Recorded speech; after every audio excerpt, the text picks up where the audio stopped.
Okay,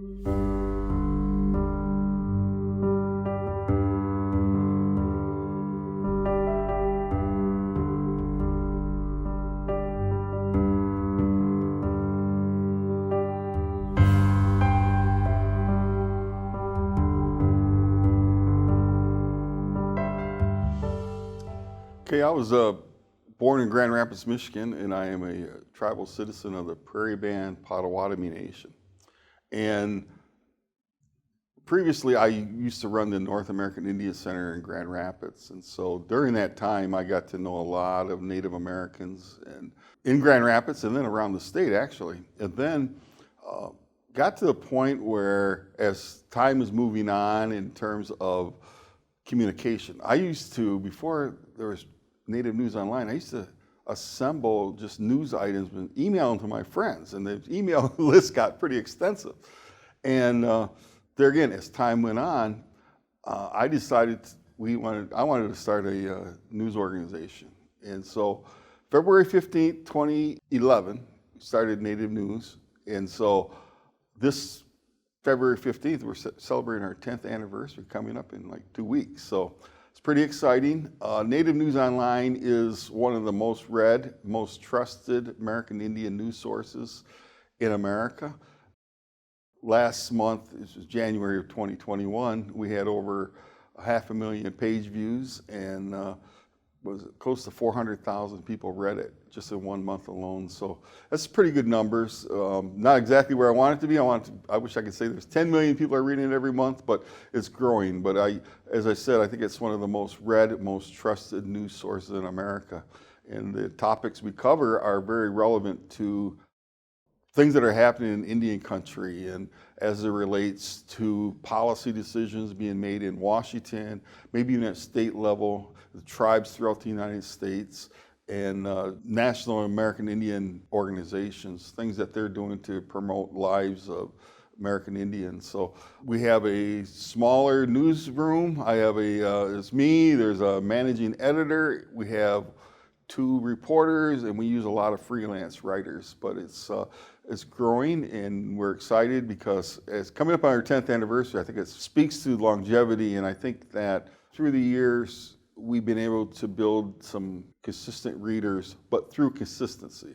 And when I say that, I think about consistency in that we publish every single day, 24/7, so to speak, 365 days a year. And there's only one time I was not able to publish, and that was when I was at Standing Rock with absolutely no internet. And I was snowed in. There was a major snowstorm, and I was not able to publish. Now, because of that, we have mechanisms in place that it's not just contingent on me, but back then it was. But now we have other people that could, if Levi Rickert can't publish, other people are able to publish. So as I said, we're moving forward. I'm excited about it, and it's news that is relevant to people. And what I like about it is I get emails from people all over the world. Actually, one of my favorite emails came from a Jewish rabbi in Jerusalem. And he said that, thank you so much for publishing Native News Online. Now I get to know what the indigenous people of the United States are doing. And so that made me feel really good. And so I know that American Indians appreciate it. And we're, depending on the news item, we're poised to, get it out to a whole lot of people. And some of our stories, 150,000 people read some of our stories. Not all of them, but some stories are that big in Indian country. So it's exciting.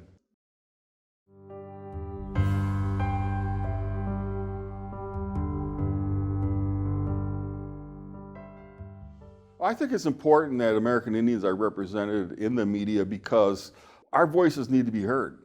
And I like to say it this way, that we as Native people have not always been happy with how we've been depicted in the media, and that could be the mainstream media, in American literature, American history, even in Hollywood films. I think sometimes how we have been depicted in the past has been just atrocious. And sometimes some movies were made where supposed to be about American Indians and they were non-native people, put a little tanning makeup on, I guess, to make them look like natives. So, it's really important that we tell our stories, and I tell that when I go to college campuses and maybe before civic groups.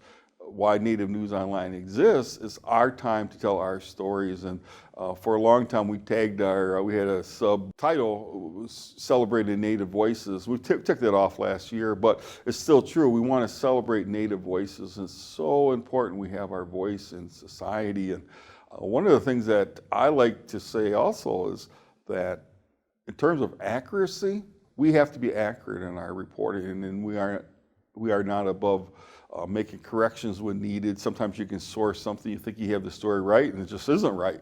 So we will come back through with a correction. But by that, I know that if you can't depend on Native News Online or any other American Indian news source to tell it right, who can you depend on? Because a lot of people they're not as familiar with who we are as Native people. We know who we are, we know what we're about, we know the stories, and I think from an editorial standpoint, we know how our Native stories should be presented in the overall media. So, and I'm always excited when we see something maybe in Native News Online that was picked up, even if it's nothing but a quote from Native News Online in the New York Times or the Washington Post, because they use us as a point of reference sometimes, and I think that's just important. I feel really good about that, and it really goes back to that word accuracy. It's so important that we tell our own stories. And furthermore, American Indians notoriously have been known throughout history as being storytellers. And so among our ranks, we have some good storytellers even now,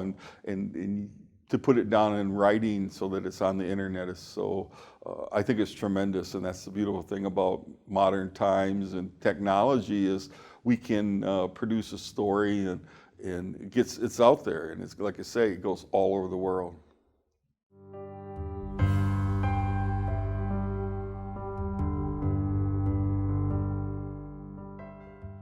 Well, Standing Rock actually is a result of, believe it or not, a group of youth on the Standing Rock Reservation who were upset that the proposed pipeline, the Dakota Access Pipeline, was going to come through some ancestral land and actually going under the Missouri River.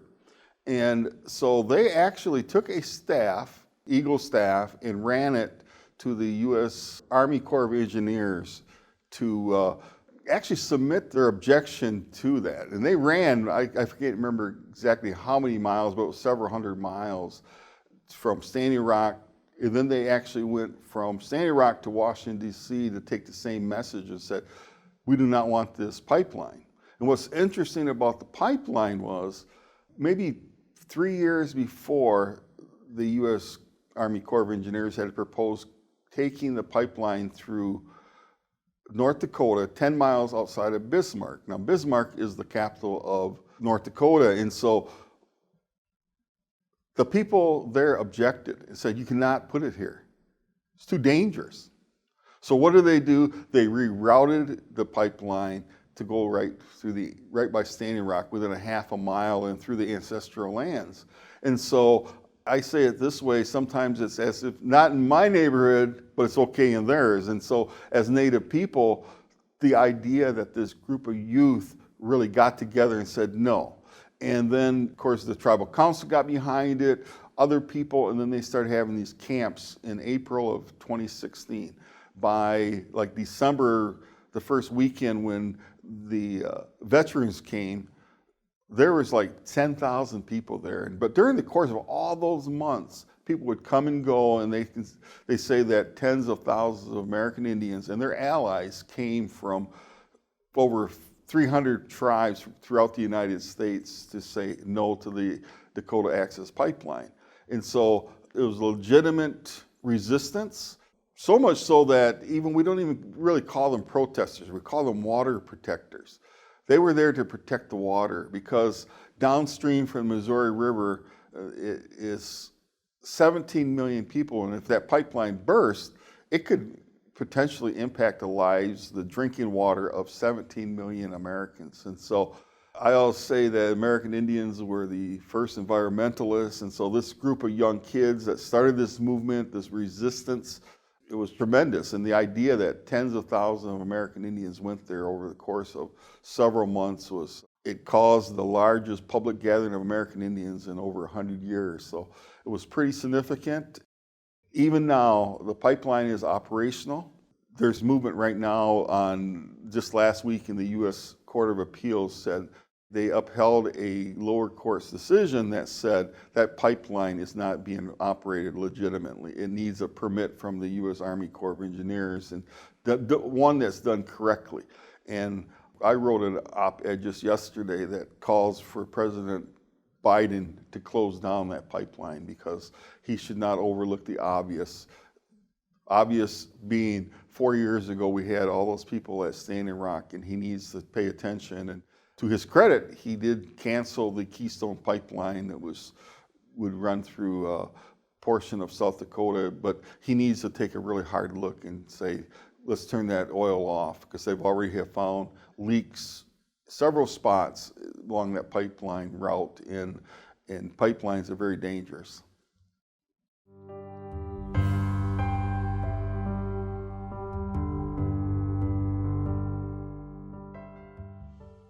My experience at Standing Rock was significant because I looked out over and saw these various teepees, tents, little shanties that were built, and seeing people camp there for a cause. And I ran into people who I admire. For instance, when I was there, Billy Mills was there. Billy Mills won a gold medal. He's a Lakota Native American from Pine Ridge Indian Reservation. Right now he's 82, but he was at Standing Rock. And I was thinking, wow, Billy Mills is here fighting this, putting resistance on it. And I ran into many people that I knew, but just to be part of that. And it was quite incredible. I was there actually when the Obama administration said no to the pipeline.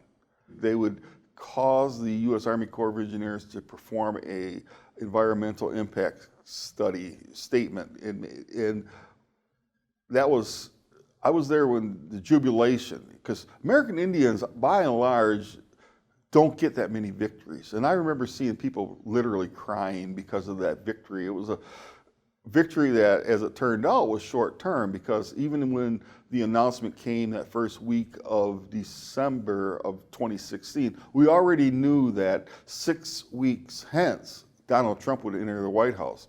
And then on the 24th of January of 2017, Trump basically reversed the Obama administration's decision and said, I want that pipeline operational as soon as possible. And he directed the U.S. Army Corps of Engineers to approve the permit, and that's why it was being litigated, and it has been litigated, and the courts have ruled on the side of the Standing Rock tribe. So we are optimistic, and we really are trying to put the pressure on the current president.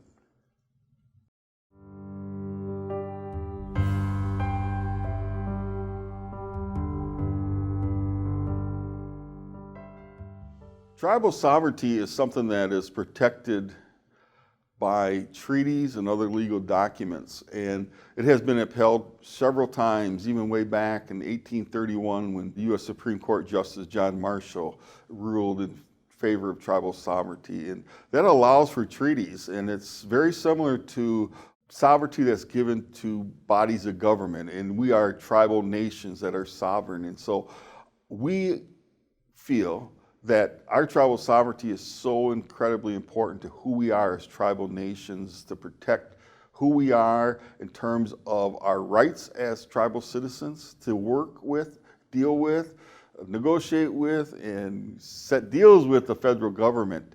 And throughout history, it has been upheld by courts. So we're really pleased with it. Sometimes some presidents, quite frankly, have disregarded it, have tarnished it, tried to do away with this tribal sovereignty.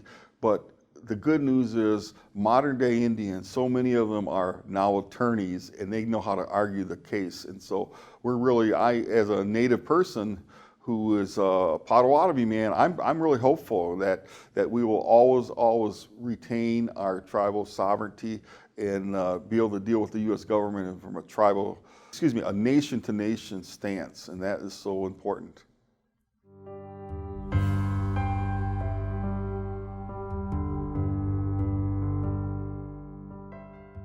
You just go to nativenewsonline.net, comes right up in Google. Also, we have over 400,000 people on our Facebook account. So if you go to Native News Online and Facebook, you'll come up. Our Twitter, we have 68.5 thousand people. So we have some really significant social media following. And I really love it when people spread the news about Native News Online, because we are trying to deliver accurate, consistent news for Indian country and get it out to people who care about Native issues.